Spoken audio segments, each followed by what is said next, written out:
bagong utos. Mga minamahal, hindi isang bagong utos ang isinusulat ko sa inyo, kundi ang dating utos na nasa inyo sa simula pa. Ito'y ang mensaheng narinig na ninyo.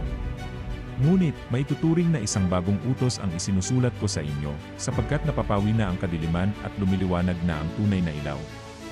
Ang katotohanan nito'y nasaksihan sa buhay ni Kristo, at nakikita rin naman sa atin. Ang nagsasabing siya ay nasa liwanag, ngunit napupuot sa kanyang kapatid ay nasa kadiliman pa. Ang umiibig sa kanyang kapatid ay nananatili sa liwanag, at hindi siya magiging sanhi ng pagkakasala ng iba. Ngunit ang napupuot sa kanyang kapatid ay nasa kadiliman pa. Lumalakad siya sa kadiliman at hindi niya nalalaman ang kanyang pupuntahan, sapagkat binulag siya ng kadiliman. Sumusulat ako sa inyo, mga anak, sapagkat pinatawad na ang inyong mga kasalanan alang-alang sa kanyang pangalan. Sumusulat ako sa inyo, mga ama, sapagkat kilala niyo siya, na sa simula pa'y siya na. Sumusulat ako sa inyo, mga kabataan, sapagkat napagtagumpayan na ninyo ang masama.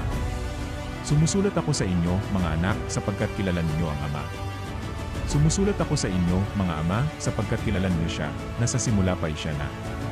Sumusulat ako sa inyo, mga kabataan, sapagkat malalakas kayo, nananatili sa inyo ang salita ng Diyos, at napagtagumpayan na ninyo ang masama.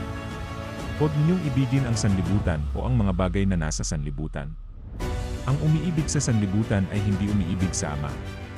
Ang lahat ng nasa sanlibutan, ang pagnanasa ng laman, ang pagnanasa ng mga mata, at ang pagmamalaki sa buhay na ito ay hindi nagmumula sa Ama kundi sa sanlibutan.